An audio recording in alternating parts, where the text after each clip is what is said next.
Perfecto.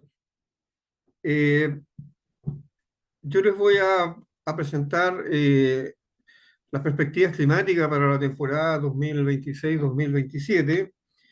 Eh, Básicamente les voy a comunicar cómo está la condición climática respecto de la temporada, el pronóstico del niño y la niña que se está comentando ahora, cuáles son las perspectivas climáticas para el invierno y la primavera del 2026.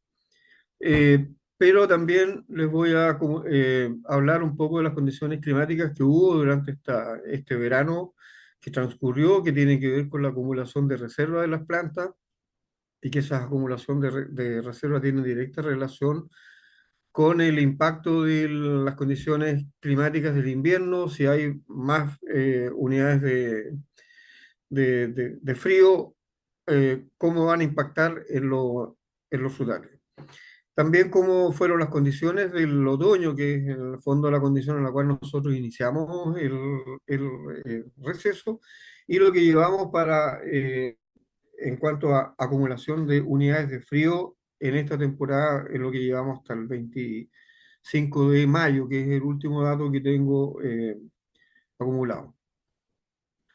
Básicamente, para poner en contexto, nosotros tenemos que hoy día estamos hablando de una condición climática en la cual nos puede afectar o nos va a afectar directamente, que es la condición del niño que se está generando en este minuto. ¿Qué es la condición del niño? Eh, en el Pacífico ecuatorial, entre las costas de Sudamérica y la de Australia, hacia la parte norte, hay un patrón de movimiento de vientos que va desde el este hacia el oeste. Esos son los vientos alisios. Cuando esa condición normal, estos vientos soplan y de alguna forma están llevando aguas cálidas del Ecuador, de la zona del Ecuador, hacia la parte norte de Australia, y ahí se genera un patrón de lluvia que es bastante intenso para esa zona. Producto de esto, hay una subducción de agua, que es el agua subsuperficial, que es la corriente de Humboldt, que viene bordeando las costas de Sudamérica, y emergen aguas frías por esta, digamos, este movimiento de agua que el viento hace que el agua vaya hacia el este y de alguna manera induce a que aflore agua más fría. Eso es una condición normal. Cuando tenemos un evento de vientos demasiado fuertes, los vientos alisios son demasiado fuertes, llevan tanto esta masa de agua caliente hacia la costa norte, hacia la parte norte de Australia, y obviamente la subducción de agua superficial de la corriente de humo se hace mucho más intensa y tenemos un fenómeno de la niña, que es un fenómeno en el cual nosotros tenemos ausencia de lluvia en el continente y un enfriamiento del mar. Cuando el proceso es contrario, se genera la condición del niño. Significa que los vientos alisios se debilitan tanto que esta masa de agua cálida, que normalmente está hacia las costas, hacia la parte norte de Australia, como que vuelve hacia las costas de Sudamérica. La subducción de agua fría que viene en el fondo del mar, que viene de la Antártida, se hace mucho menor, por lo tanto se calienta el agua hacia el lado del continente americano. Eso significa una mayor evaporación, por lo tanto tenemos una mayor probabilidad de lluvia. Esto es el pronóstico que se espera para los siguientes meses, partiendo de junio, julio en adelante, en la cual este fenómeno del niño es una condición que afecta a todo el planeta. O sea, nosotros pensamos que siempre que una condición que afecta directamente a Chile, Australia, el norte de Australia, pero este patrón de más lluvia o menos lluvia se traslada a todo el mundo. Ahí en ese mapa se indica las zonas en las cuales van a estar con más lluvia, la zona que está indicada como wet, más húmeda, y la zona dry, que es la zona que va a tener un patrón de menos precipitación. Y para Chile, tal cual se indica en este mapa, vamos a tener una condición de más humedad de junio a septiembre, que es la zona centro-sur de Chile, ¿ya? En la zona de Brasil, que es una zona donde está la selva brasileña, que siempre es una zona húmeda, que llueve bastante, cuando se produce este fenómeno del Niño, se corren estas zonas de humedad y Brasil, en el fondo, va a tener menos precipitaciones de la que vamos a tener nosotros. O sea, para ellos es un evento de sequía, para nosotros puede ser un aumento de las precipitaciones. Eso en términos globales también, estas son las zonas más secas y las zonas más frías. Tempranamente, la red de boyas que están instalados en el Pacífico indicaron que esta masa de agua cálida en el fondo está evolucionando hacia el continente americano. Aquí están las costas del Ecuador, Perú, aquí está Australia. Entonces, este es el agua superficial que se nota que a partir de abril y hasta mayo se está calentando más el agua. También esto que indicamos abajo es la diferencia de temperatura respecto de un promedio normal de temperatura versus lo que estamos viendo ahora y claramente también se observa que tenemos un calentamiento en superficie. La zona del Pacífico en el Ecuador, de entre las costas de Sudamérica y las costas de Australia, se dividen en tramos y por eso se habla del niño 1-2, el niño 3, el niño 4. El que tiene impacto en Chile es el niño 3-4. Esa zona que está ahí en el medio es una zona en la cual, dependiendo de las temperaturas, en ese sector del mar, tanto en profundidad como en superficie, afectan el régimen de precipitaciones en Chile, pero meses después. No es un proceso inmediato, sino que este proceso tiene impacto en las precipitaciones 2 a 3 meses después. ¿Ya?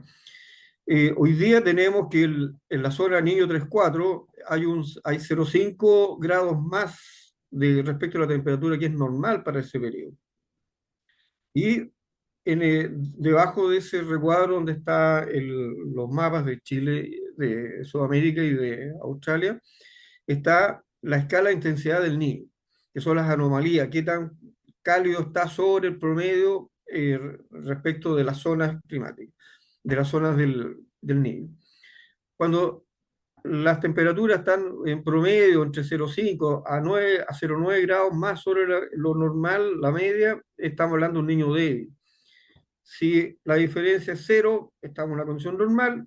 Obviamente, si estamos en un número negativo, tenemos un fenómeno de la niña, hay un enfriamiento. En este caso, se espera que exista un calentamiento fuerte o muy intenso del mar.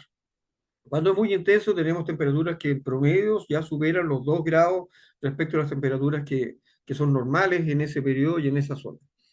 En el lado derecho está la tabla relativa también de estas anomalías de temperatura y claramente se ve en el niño 3.4 que hacia abril, fines de abril, mayo, ya hay un calentamiento y estamos en temperaturas sobre 0,5 de lo que es normal.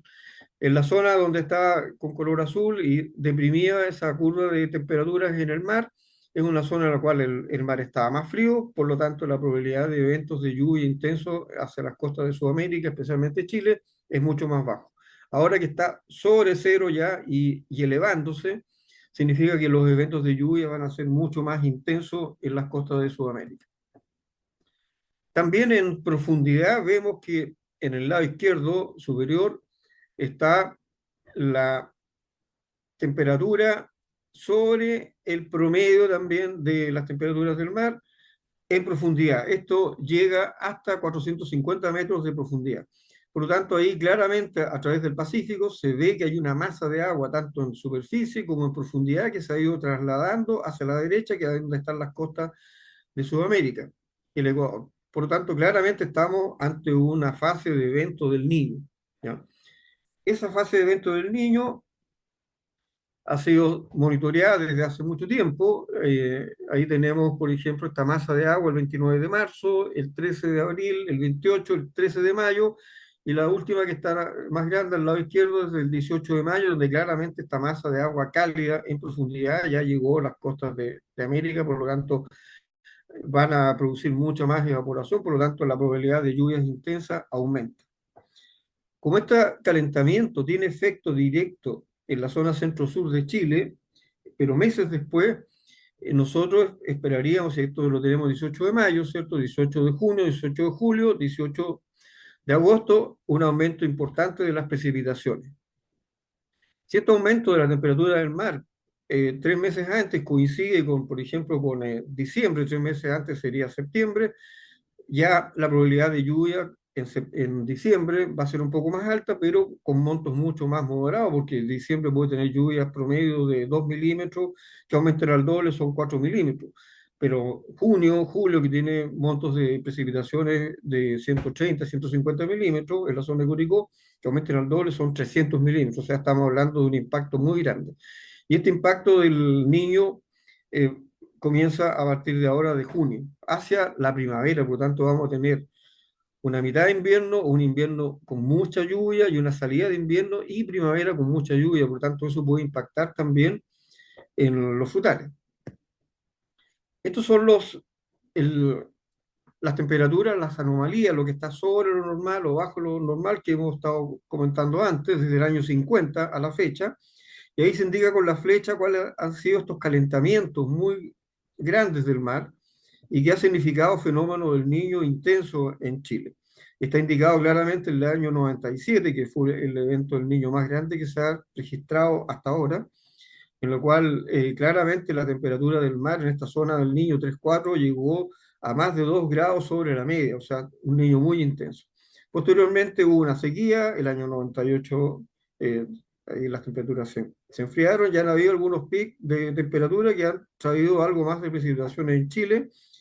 Después hubo un evento también de alta temperatura que no tuvimos efecto en Chile, sino que fue el calentamiento del mar, se generaron los frentes, pero no alcanzaron a llegar a Chile y les voy a explicar por qué.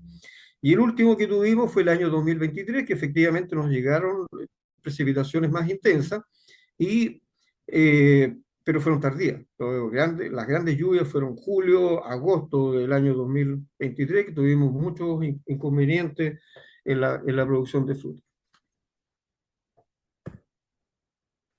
Estos calentamientos, lo que estamos mirando anteriormente es la temperatura ya registrada en el mar, pero esto también se basa en un pronóstico, hasta dónde podemos llegar. Y los pronósticos que se indican acá para el niño 3-4 indican claramente que tenemos un 100% de probabilidades de tener el evento del niño. O sea, el evento del niño se va a producir sí o sí.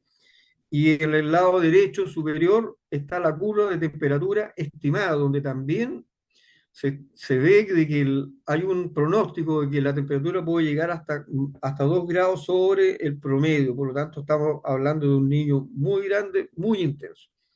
Pero estos son pronósticos, ¿ya? Estos son pronósticos. Ahora,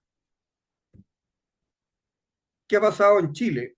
Si ustedes recuerdan esos calentamientos que yo les mostré anteriormente, el año 98, efectivamente, en la zona centro-sur de Curicó cayeron 1052 milímetros, o sea, ese evento del Niño nos trajo mucha precipitación.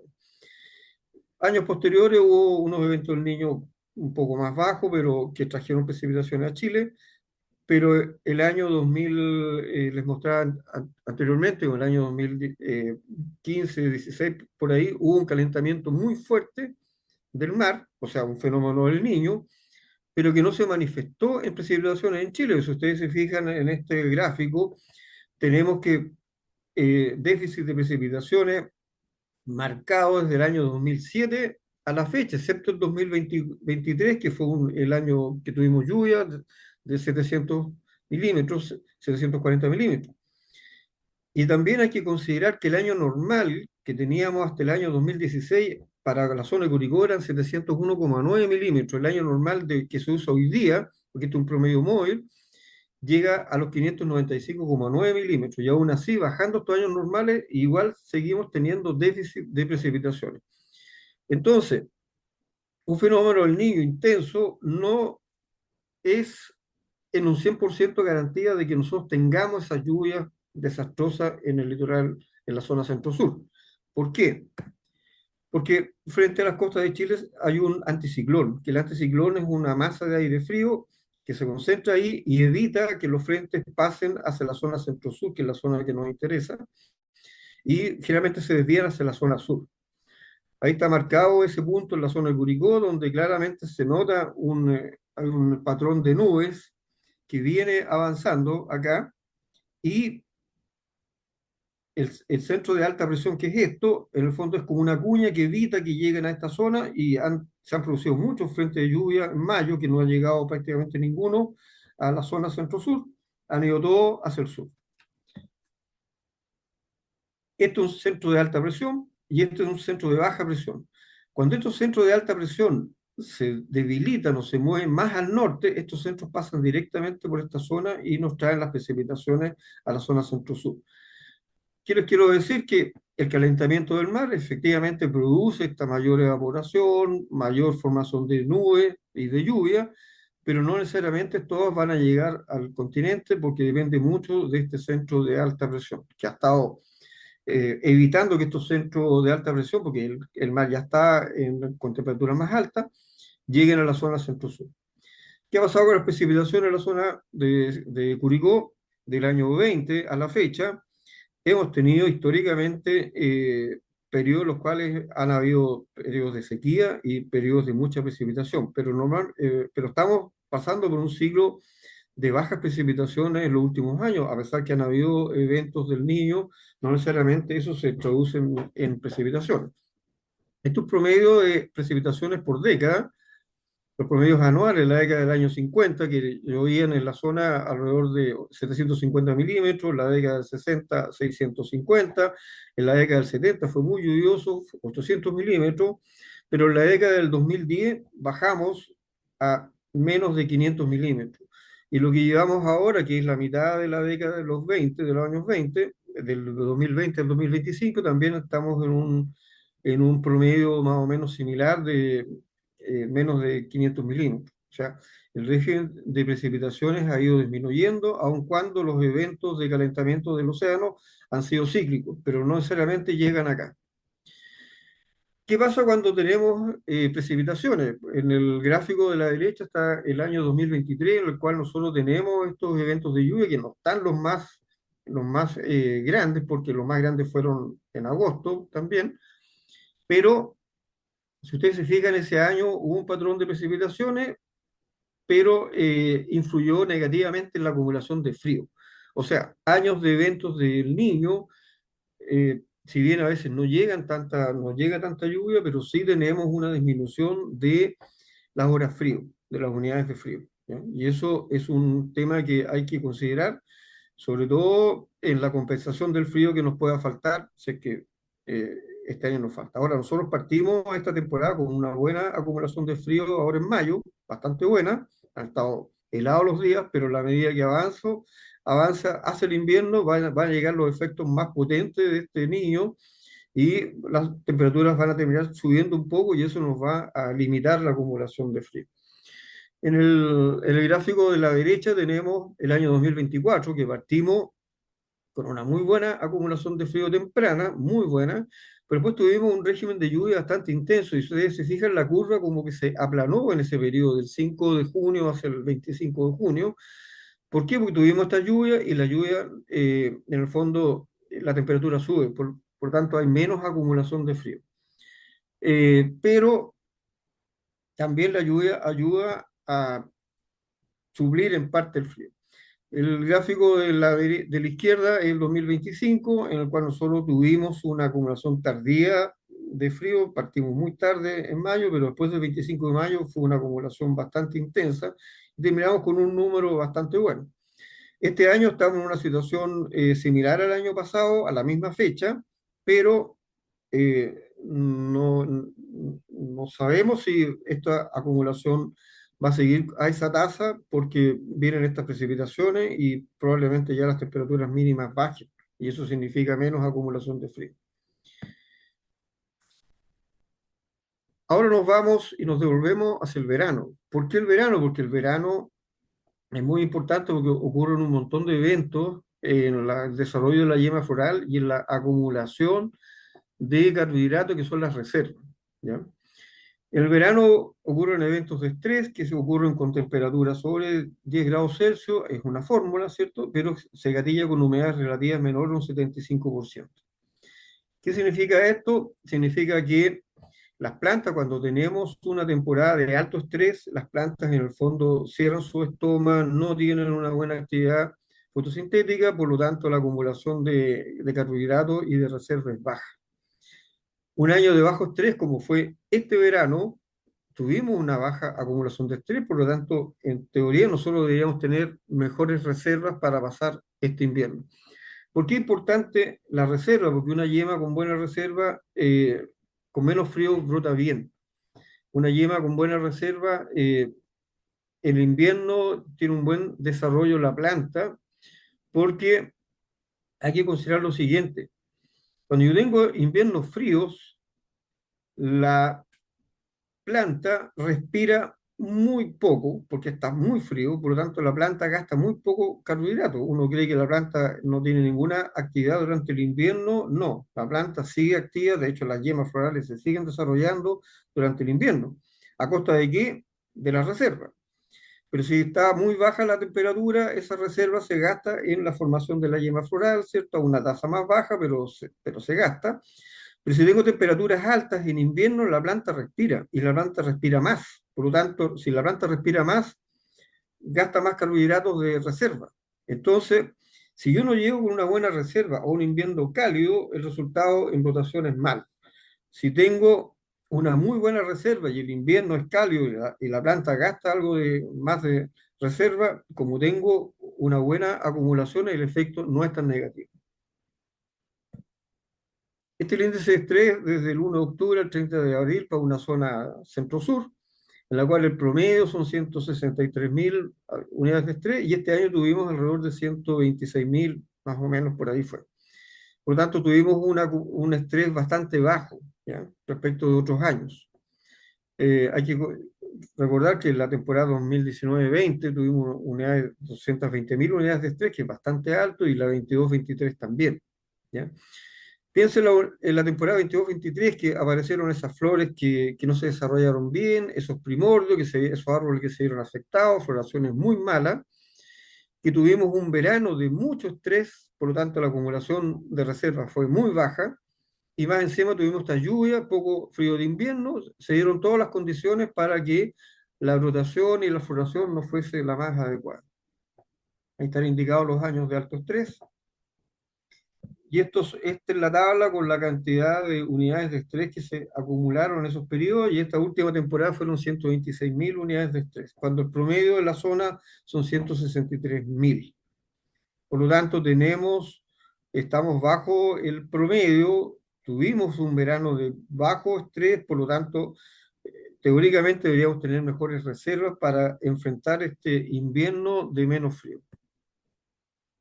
Aquí está en forma gráfica por mes, en la cual nosotros desde prácticamente toda la temporada tuvimos menos condición de estrés, pero se notó más los meses de enero, febrero, que tuvimos una acumulación de estrés mucho más baja incluso que el año pasado, que el año pasado también fue un año de menos estrés en comparación con los años anteriores.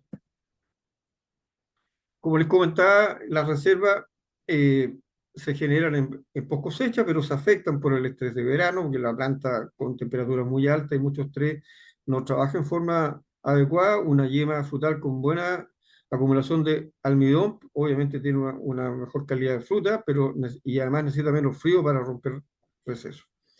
Como indicador del almidón adecuado, siempre se estima que entre un 3 y un 5% del peso fresco del dardo, una muestra tomada en julio, es una cantidad de reserva adecuada como almidón en dardo. ¿Cómo se mide el estrés? El estrés térmico se mide de alguna forma por el déficit de presión de vapor. ¿Qué es el déficit de presión de vapor? Es una medida de cuán seco o cuán húmedo está el aire. Significa que si el aire está muy seco, el déficit de presión de vapor es muy fuerte, por lo tanto la planta pierde mucha agua. Si la planta está perdiendo mucha agua, empieza a cerrar los estómagos porque no se puede deshidratar. Por lo tanto, este déficit de presión de vapor nos indica de alguna forma la condición de estrés térmico que tiene la atmósfera, ¿ya? Es una ecuación que está puesta ahí, que es, es medio complicado calcularlo, pero yo lo mencionaba anteriormente, las unidades de estrés. Y las unidades de estrés tienen que ver con el déficit de presión de vapor. Esto que están viendo acá es una simplificación de ese cálculo del déficit de presión de vapor. En el fondo me dice qué tan demandante por agua estuvo la atmósfera. El déficit de presión de vapor se mide en kilopascal. ¿Cómo nosotros saber si tenemos una condición de déficit de presión de vapor que sea detrimental para las plantas? El óptimo siempre se establece entre 0,7 a 2,5 kilopascales. ¿Ya? Eso significa que la planta transpira en forma adecuada, hay una buena absorción de nutrientes porque la planta está transpirando, está tomando agua y tiene una fotosíntesis activa. Cuando me escapo de eso, cuando el déficit de presión de vapor es superior a los 2,5 kilopascales en los frutales, hay un déficit, hay un estrés hídrico, hay un cierre de estómago, por lo tanto baja la fotosíntesis y hay un montón de inconvenientes en la calidad de la planta.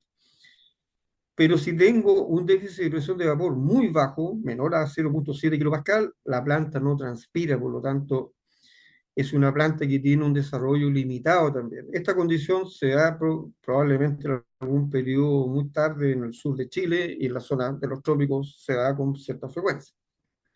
Pero si esto ocurriera con el tipo de planta que tenemos nosotros, es una condición negativa. Esta es una gráfica del déficit de presión de vapor de 4 temporadas para una zona centro-sur, en la cual yo coloco en este gráfico el número de horas que estuve con déficit de presión de vapor sobre los 2,5 kilopascal. Y si ustedes se fijan ahí, en la temporada 2022-23, que fue una temporada de alto estrés, ¿cierto? De unidades de estrés, se nota claramente que tuve muchas horas con déficit de presión de vapor sobre los 2,5 kilopascal, por lo tanto fue una temporada estresante, desde principio a fin. Y la última temporada, 2025-26, es una temporada que partimos con un estrés bajo, en el pic de estrés estuvo más bajo y terminamos mucho más bajo y por eso también que las unidades de estrés fueron mucho menores.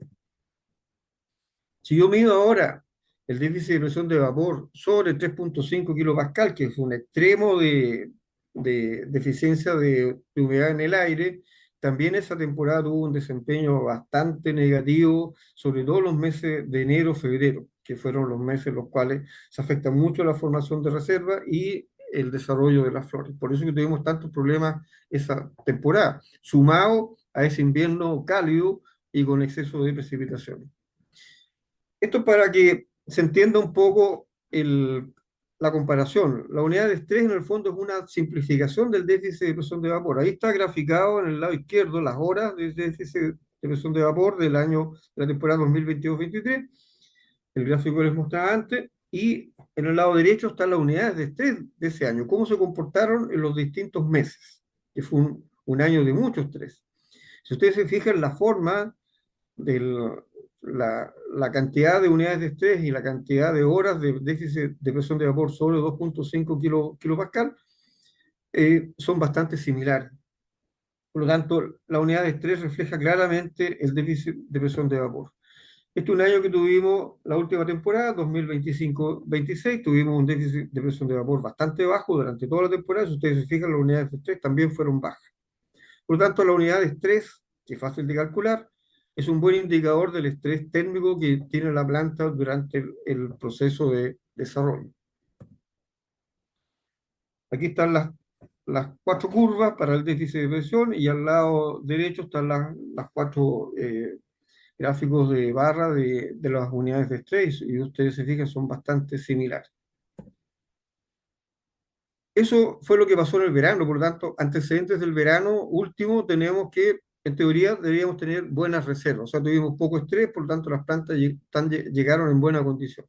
Pero esa condición de más acumulación de carbohidratos también se puede ver afectada por las temperaturas de la entrada en el receso.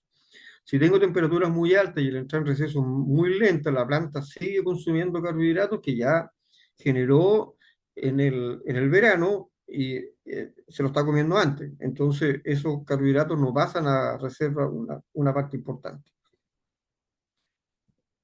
Estas son las temperaturas medias diarias por quincena en marzo, abril y mayo. Y en general, la temporada del año 2023 fue bastante cálido, esas temperaturas medias. O sea, tuvimos un verano cálido, un otoño cálido y un invierno cálido.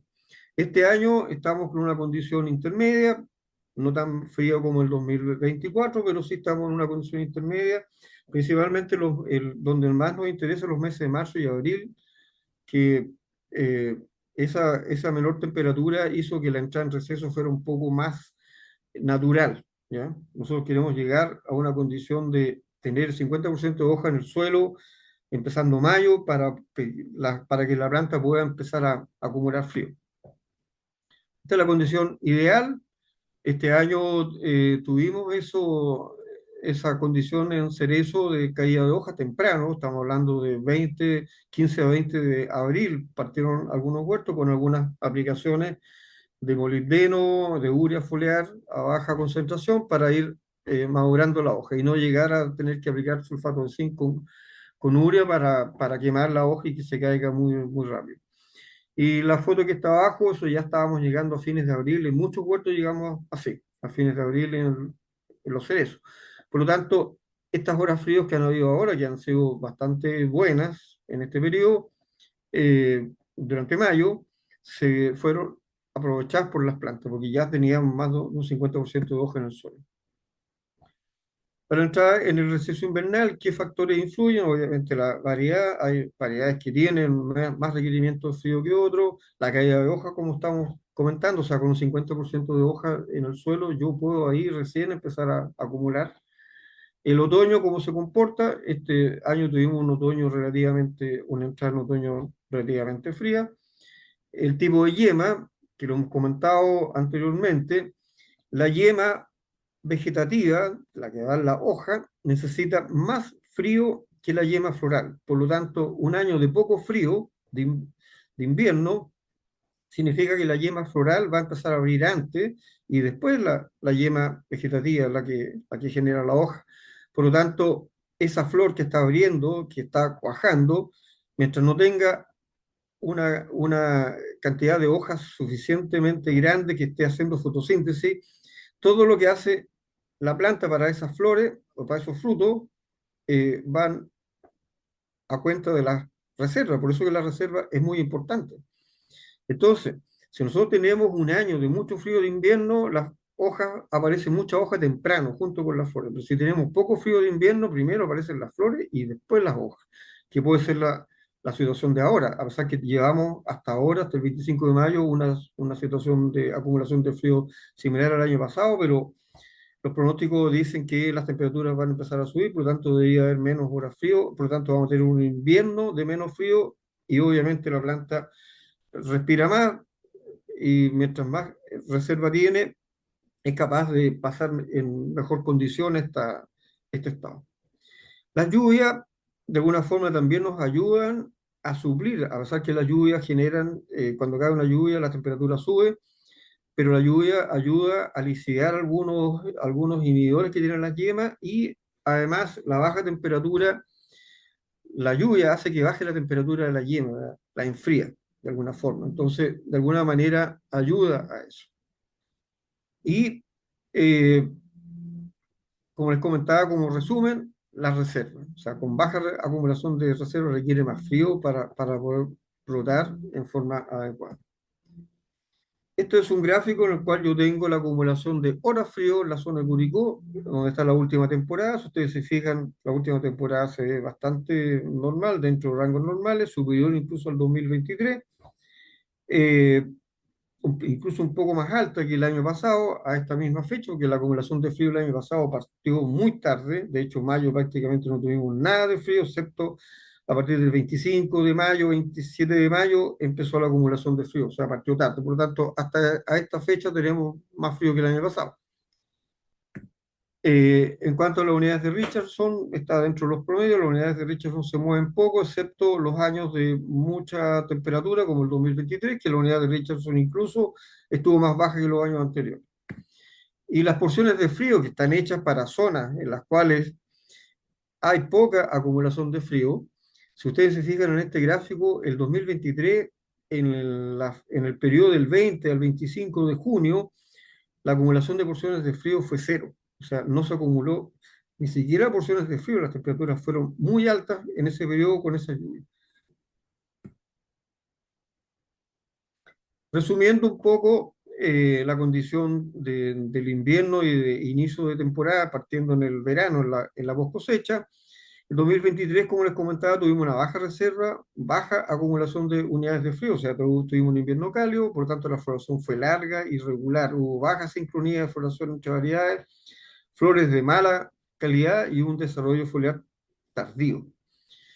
El 2024 tuvimos una buena reserva, tuvimos mucho frío, tuvimos una floración concentrada. El año pasado también fue la floración un poco más concentrada porque tuvimos un verano además con buena reserva y una alta acumulación de frío, pero un poquito más tarde.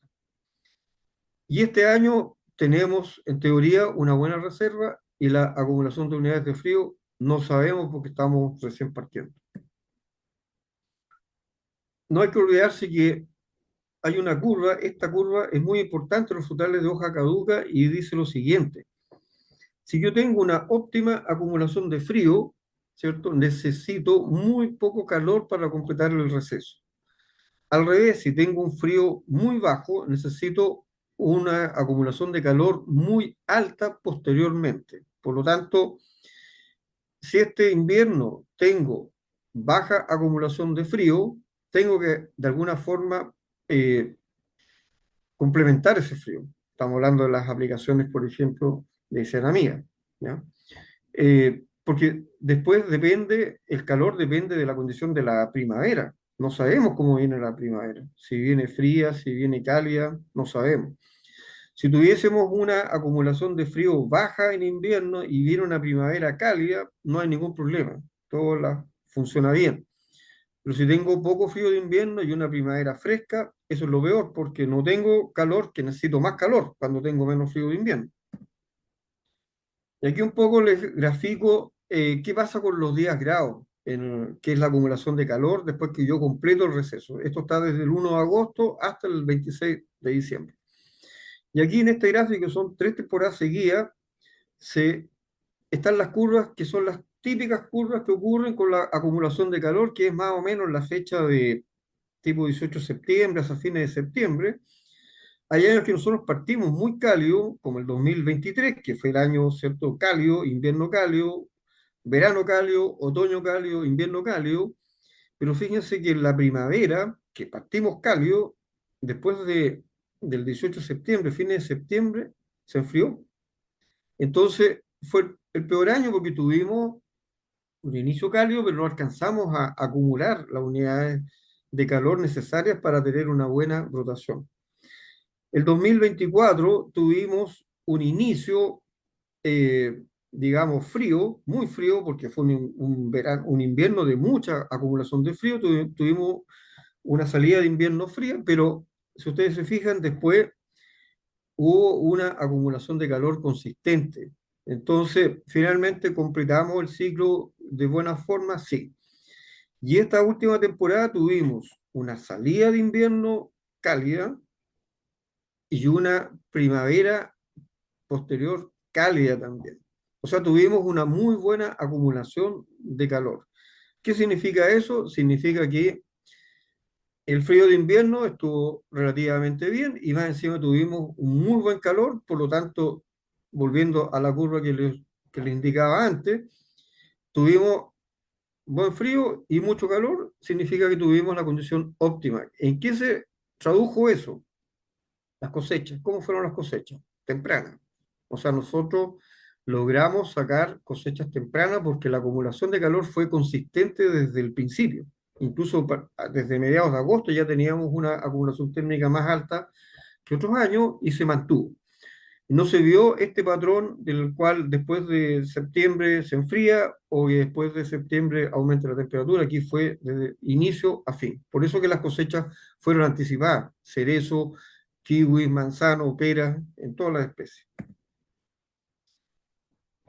Como resumen, una alta acumulación de frío, tenemos una floración concentrada, una expresión foliar temprana y un menor requerimiento de calor. Una baja acumulación de frío, tenemos una floración extensa, dispareja, y necesitamos más calor para alcanzar el estado fenológico. Por lo tanto, resumiendo un poco, llegando a las conclusiones, tuvimos un verano con con mucho menos estrés, por lo tanto tenemos una buena acumulación de reserva. Hemos tenido un otoño normal, con una caída de hoja en fecha media, o sea, ni muy temprano ni muy tardío. Lo que sí está en eh, eventos que tienen que venir, que son todavía pronósticos, que el evento del niño, que partiría en forma intensa del mediado del invierno hacia la primavera, y eso sí nos puede traer problemas en la primavera por el tema de partidura de fruta, por el tema de pudriciones en las flores. Y si tuviésemos un invierno lluvioso, cálido, como fue el 2023, eso significa que la acumulación de fríos baja y los suelos se saturan, empiezan a saturar. Las plantas llegan a la primavera, que empiezan a abrir las yemas, se empiezan a desarrollar las hojas y no tiene un buen trabajo radicular, por lo tanto la planta tiene mucho más problemas que se suman a estas malas condiciones y que tenemos este invierno cálido. Y la salida de invierno hacia la primavera, sí, se pronostican precipitaciones abundantes. Eso significa enfermedades en la fruta, significa una floración larga y dispareja, una polinización y cuaja menos efectiva, porque nos va a tocar lluvia probablemente en los periodos de flor. Y obviamente hacia la cosecha vamos a tener problemas de partidura de fruta y pudrición.